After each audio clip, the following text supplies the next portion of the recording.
Manoj जरांगेंना challenge करणारे advocate Gunratna Sadavarte यांना आता धमक्यांचे फोन येऊ लागलेले आहेत। एक महत्त्वाची बातमी आपण बघतोय, गुणरत्न सदावर्तेंना धमक्यांचे फोन आलेले आहेत। जर जरांगे मुंबईत आले आणि न्यायालयाचा अवमान केला तर त्यांना 6 महिन्यांची शिक्षा होऊ शकते असं म्हणणाऱ्या गुणरत्न सदावर्तेंना धमक्यांचे फोन आलेत।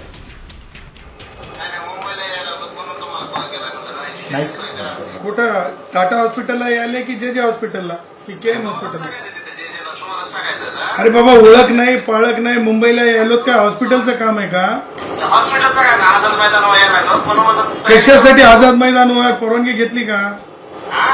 परवानगी घेतली का आझाद मैदानावर जाण्याची?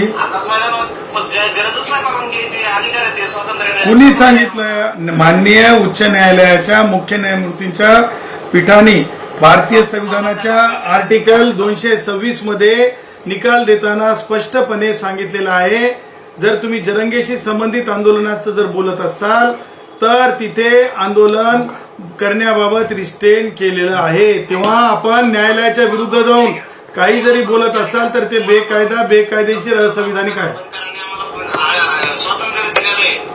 अगोदर जरंगेची भाषा सुधारायला सांगा। भारतरत्न डॉक्टर माझा खून जरी झाला, माझ्यावर परत हल्ला झाला, माझ्या गाड्या फोडल्या तरी मी घाबरणारा नाही, कारण संविधान रक्षकांनी घाबरायचं नसतंय।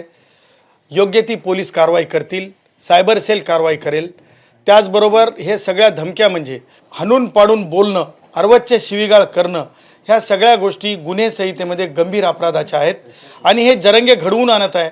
तेव्हा ह्या सगळ्या गोष्टी व्हायरल होत आहेत आणि दिसत आहेत, सगळ्यांच्या डोळ्यांनी कानाने ऐकत आहेत। तेव्हा जरंगेला मला असं वाटतंय हीच ती वेळ आहे की जरंगेला अटक करा, जरंगेला अटक करा, जरंगेला अटक करा। आता isakal.com आहे देशातील नंबर 1 ची मराठी न्यूज वेबसाईट। प्रत्येक अपडेटसाठी isakal.com ला नक्की भेट द्या।